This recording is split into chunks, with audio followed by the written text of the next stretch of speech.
Oh yeah. What's this? You like long walks on the beach? Me too. We have so much in common. Sergey! What is this? I wasn't touching myself, I swear! Not that! This! Well? What do you have to say for yourself? It is a Pakistani knife. It is made in Pakistan by the latest Pakistani technology. Technology. That. Kind of. I know that! Why do you have it? Well, my wife bought it once, so it's still here. Well, is it any good? I don't know. Let's find out. Yep. Just look at this beauty of a knife. Observe how the left scale is much wider and larger than the right scale. That is made so that when you work with the knife you don't get too comfortable and forget that you hold it in your hand. And those grind lines, man. Because you see, anybody can make straight lines, but having them crooked and asymmetrical, that's the proper way to build a knife. That's right. And observe the masterful craftsmanship of this sheath. You know that they used top tier glue to make it because, well, the sheath is full of it everywhere. This looks like crap! Come on, Mr. Teddy Bear, don't be like that. So maybe it looks a bit, well, unrefined, but as they say in Forge and Fire, appearance is secondary to performance. Let's see how it works. Also, well, it's not like we have something better to do today, right? Alright, so as I've told you before, I want my folding knives to be able to make me food and to start me a fire. Not necessary in that order. This is my wood stove. This is what I usually cook on when I go outside. Now I know it does not look clean, it does not look pretty, but if there was only one stove I could have sex with for the rest of my life, this would be it. I love this little thing. This is the knife we've talked about, and I hope you remember him. This is my fatwood from the previous film I've made about the pitas. So now let's make the usual bushcraft meal I make, only now this time everything is wrapped in nylon and looks clean and pretty. Alright, let's get started. Alright, so our first job is going to be to cut this pepper to little slices. I'm pretty sure that the knife can do that, at least.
Alright, so the knife did a good job. It's sharp, but I knew that because I sharpened it.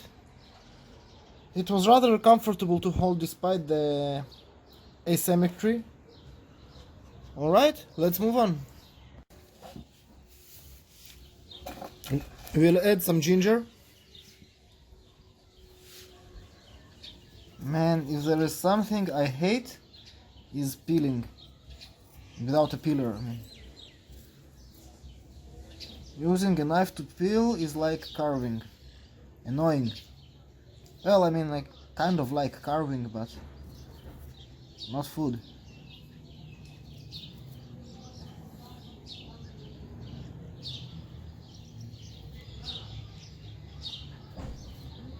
I got this knife shaving sharp before we started it, the film. It was not very sharp when I began, but you know, a knife is meant to be sharpened, so I won't hold that against him. But man, peeling sucks.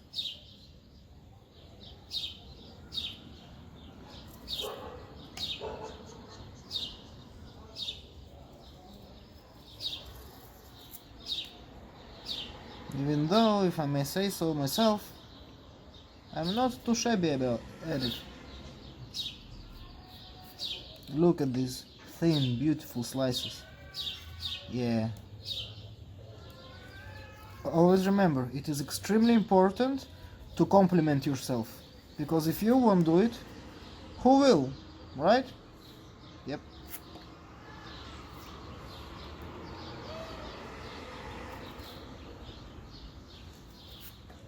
So look, there is no way this ginger is going to dull my knife.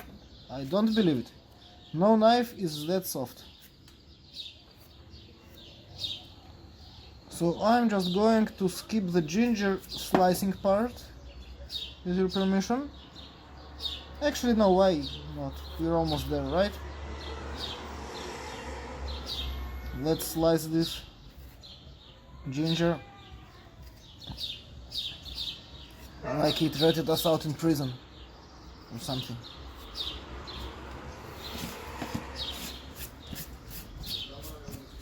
That's right, ginger. Die.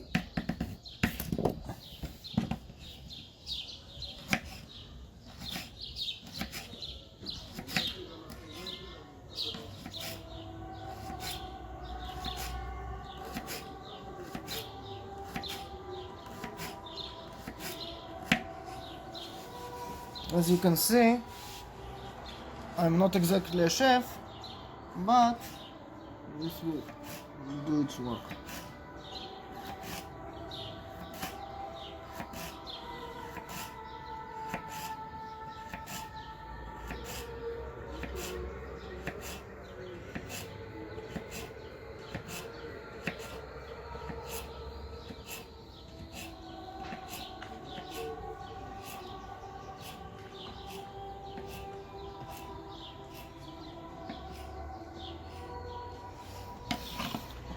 I think that's enough ginger, sliced really thin, or somewhat thin, sliced thin enough.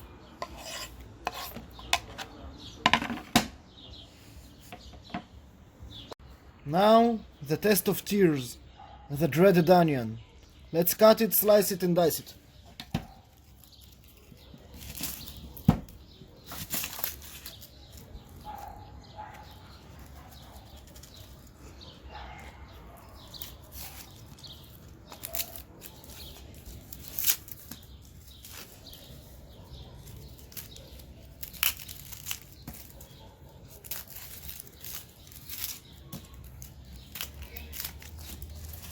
Got the outer shell.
Alright, so far this does an okay job.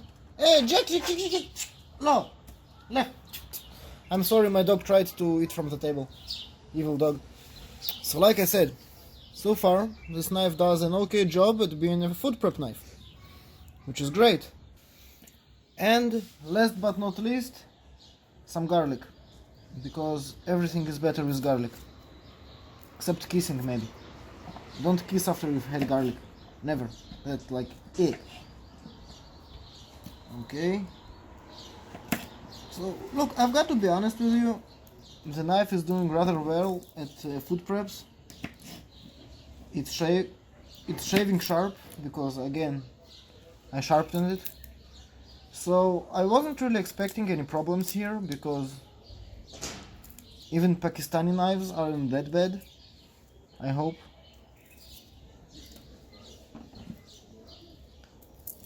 The real test for it will be when we'll start actually making fire, because then we'll be needing to work with some wood. But let's finish the food prep and we are on our way.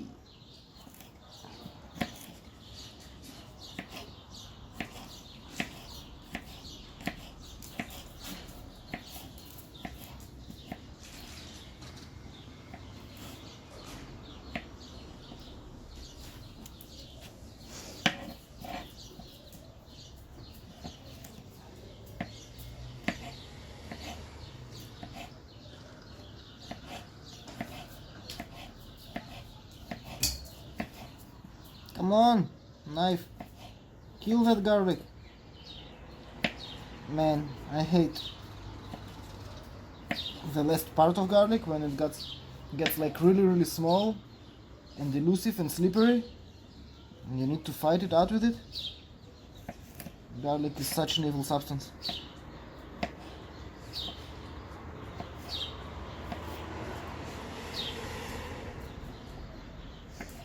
I bet the teddy bears invented it. Stupid teddy bears.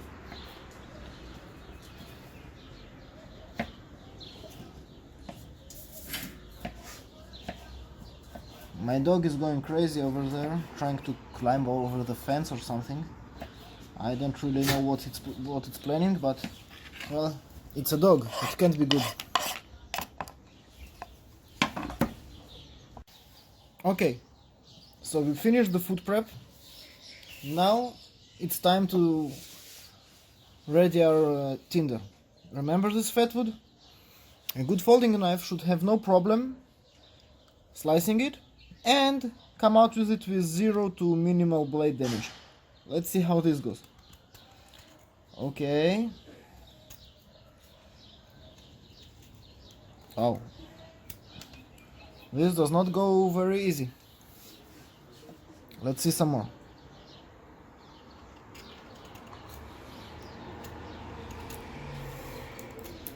Okay, that's 2. It does slice.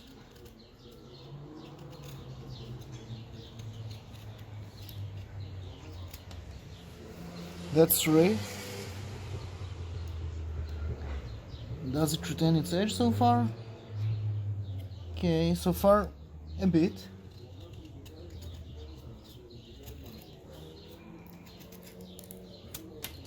Nothing too bad.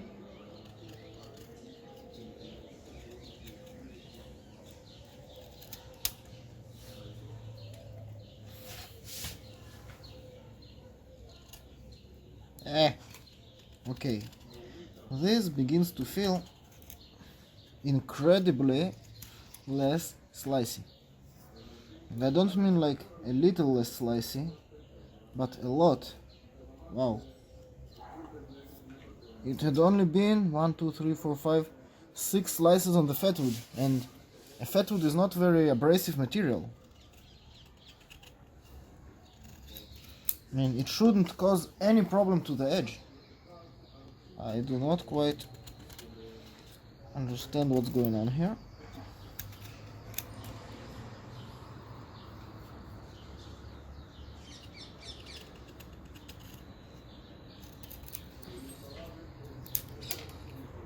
Okay, so the knife manages still to cut the fat wood, but Right now we're more splitting it than cutting it, I would say, because cutting becomes very, very hard. You see, this is not really cuts, it's more like cleaving it or wedging it.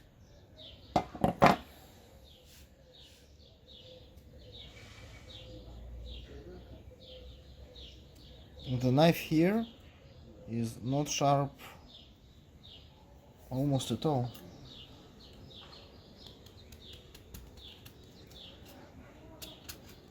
I don't know, this is a new kind of negative edge retention. I've never actually met something like this.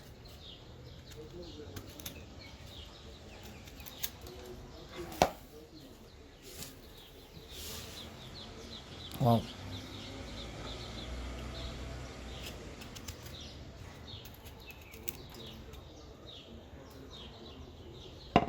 You can actually see the difference between how sharp it is here. You see, it does not bite into the fingernail anymore. To the edge retention, to the edge, I'm sorry, of the end of the knife where it had worked a bit less on the wood, where it actually does bite into the fingernail and doesn't go anywhere. You see, here it moves. It does not bite in very deep. And this had been extremely light woodwork, I'd say.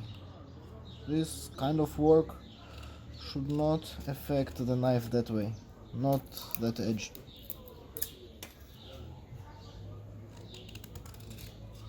You see now, here you really need to struggle with it. It does not really cut, it pushes in. I don't know.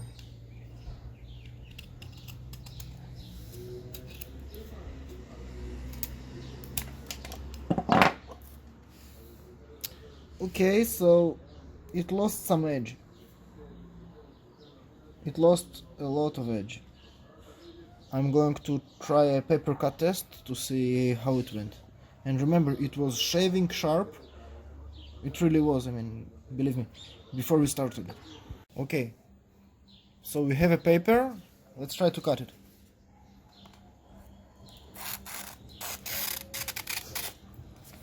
Okay, so it is still sharp, but I mean, it had lost quite a lot of edge.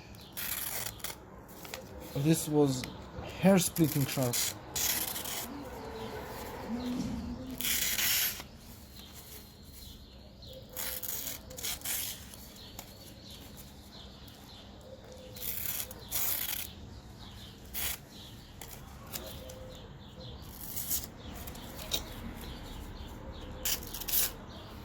Okay, we can still work with this.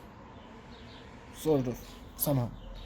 Let's go and try to split some small sticks with it, so that they will so we will be able to put them inside the wood stove. My God, I'm going to baton with the Pakistani knife. Wish me luck. Yeah. That was actually the wood's fault, not the knife.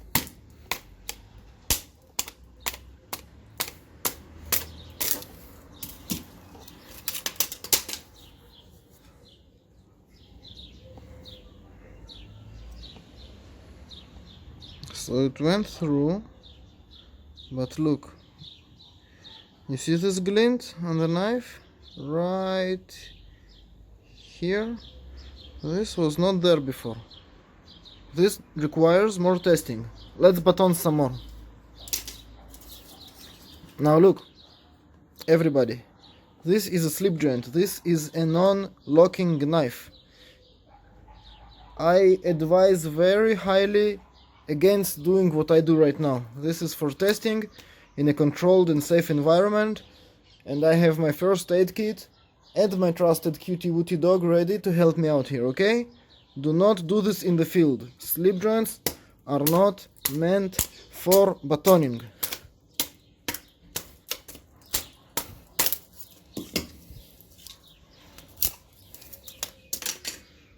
Okay.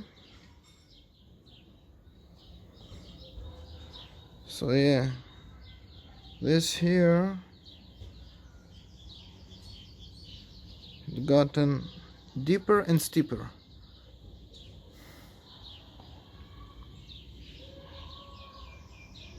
Okay, let's baton some more because it's fun.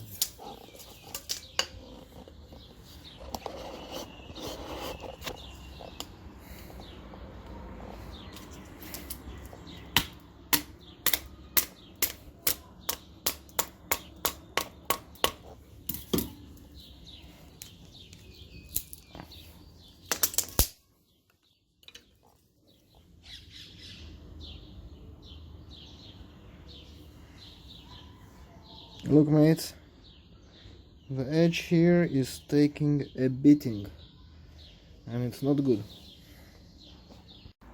Alrighty now, time to make those sticks a bit shorter so they will be much more comfortable to be put in the oven. This is a not comfortable test to be doing to a knife with a somewhat soft blade.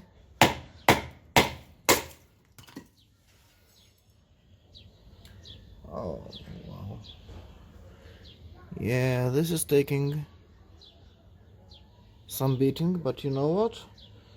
It moves on.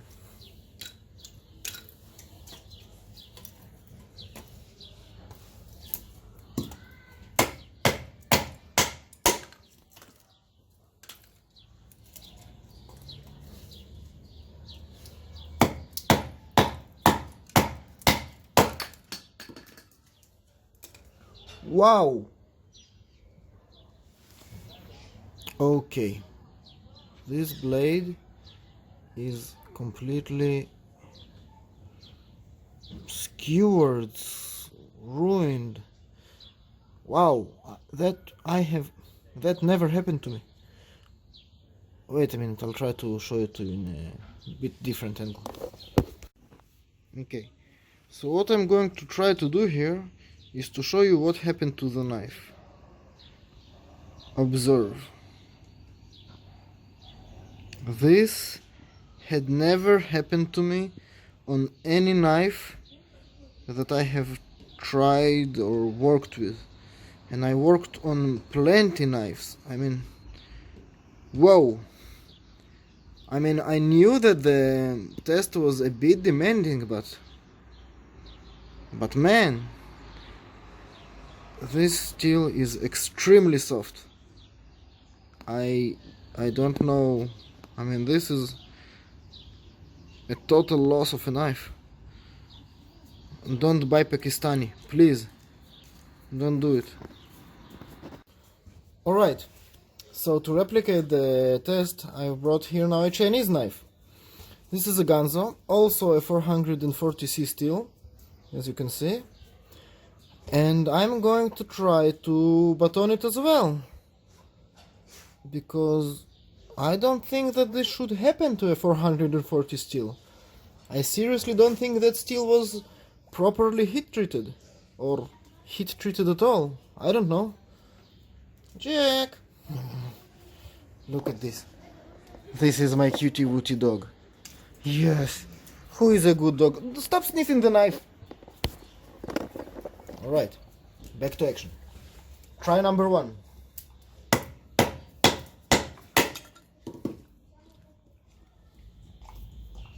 Knife is fine.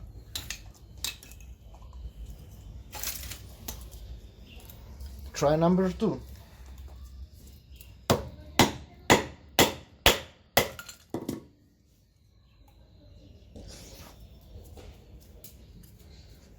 Knife is fine. Got something stuck on it, which I thought for a moment was a roll, but no, it was just a piece of wood stuck to the blade. Try number 3. Oh, this is a big one.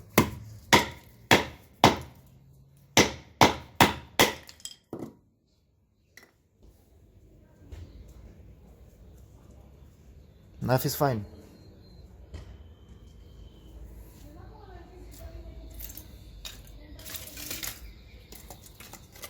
Try number 4. Now look, I know this isn't really scientific method, but I'm trying to replicate the same conditions. You know, I'm splitting the same wood with the same steel, with the same baton. I don't know.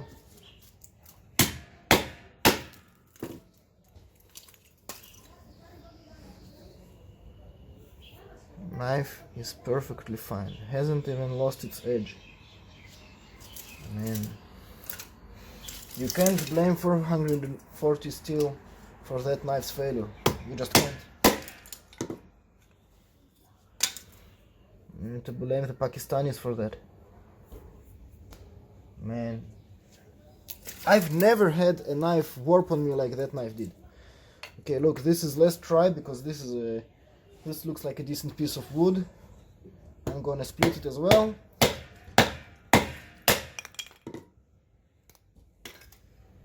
Knife is perfectly fine. Look.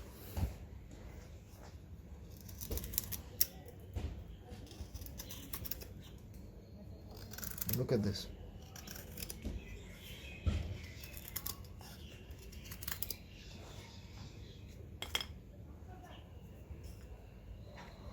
Look at this. How this looks compared to this now. This knife has something of an S-type warp. The letter S, I mean. You can't. Yeah. Look, this is done. You can throw this knife away. Okay. So now we have our bundle of wood. We will put them vertically into the wood stove. We will not put many of them because we want the fire to breathe. Now our stove is ready for some ignition, and by ignition I mean fat wood. We will throw the fat wood inside because fat wood makes fire easy. That's like the cheating of nature. I'm sorry for not being so very well adapted at filming, but you know, I'm new at this.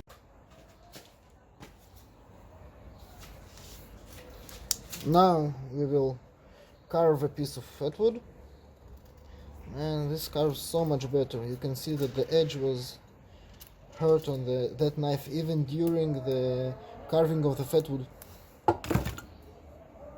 We will light it up.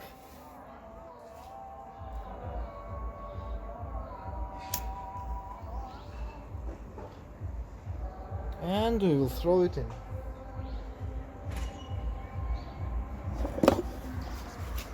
Check this out. We have leaf.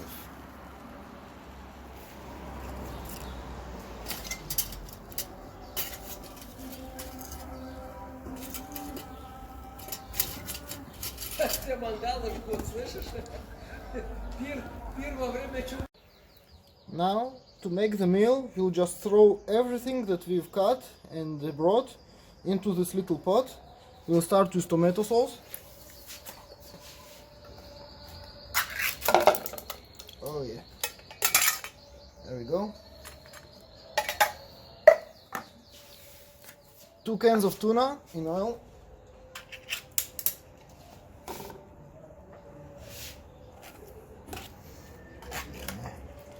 IDF style, that's right.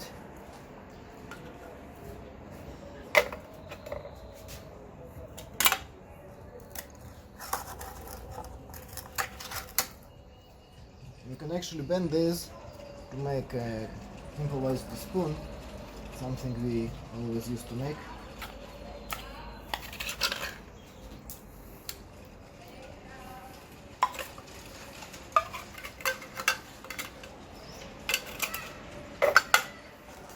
The eggs.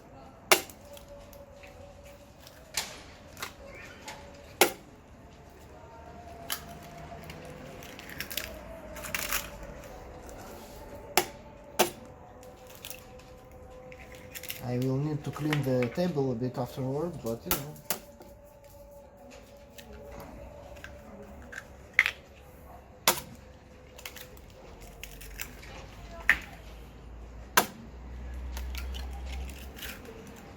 And whatever we've cut, sliced and diced,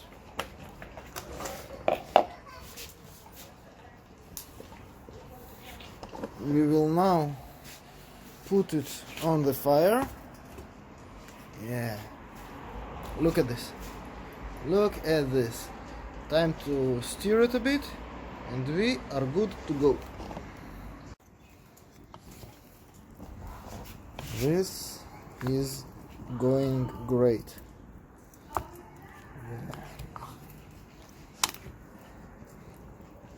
It's not really comfortable to stir with one hand, but you know, we will overcome.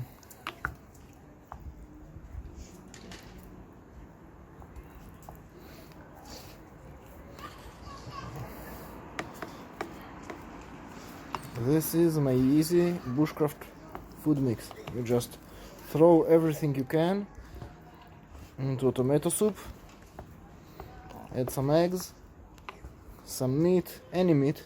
I use tuna, but you know, feel free to use anything else. Chop some veggies in it,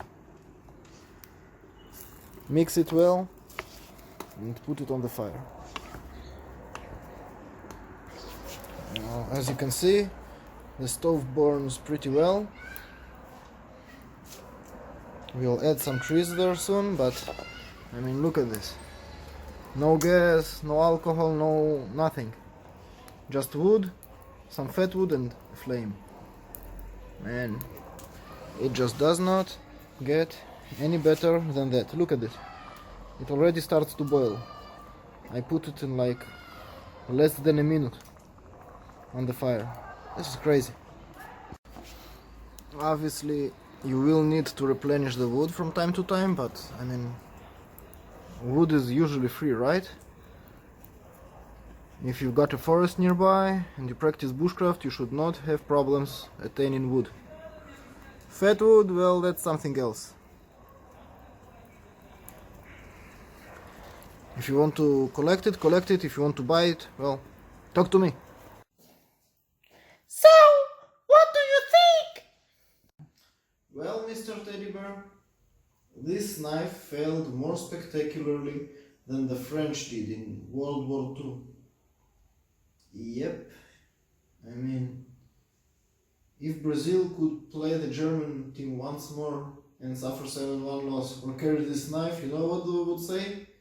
Bring on the Germans! Yeah. That is not a Brazilian accent, by the way. Yep. You see, a knife needs a heat treatment to become hard. And this knife is softer than me on my wedding night. Yep. I mean, I'm sorry, but you can't cut anything beyond like fruits or vegetables, maybe food prep with this knife. You can't do any woodwork or trust on it or cut anything hard. I mean, I have never had a knife fail on me the way this knife failed. If you would see the edge, it has like an S shape on it from, I mean the letter S, okay, not what you think, Mr. Teddy Bear, because you're a pervert. But the edge had gone like in a zigzaggy position somewhat from simple batoning. This is just unacceptable in any knife. I mean, look at this, Mr. Teddy Bear. Look at this blade. That is not how a blade is supposed to look after medium work. I mean, it wasn't even hard work. I just batoned it into some twigs. Well, it wasn't twigs, but you know what I mean. You should keep this knife. It sucks, just like you. Yeah, I mean, it does kind of. Wait a second, Mr. Teddy Bear. I'm not talking to you. I'm going to sleep. That's right. Goodbye.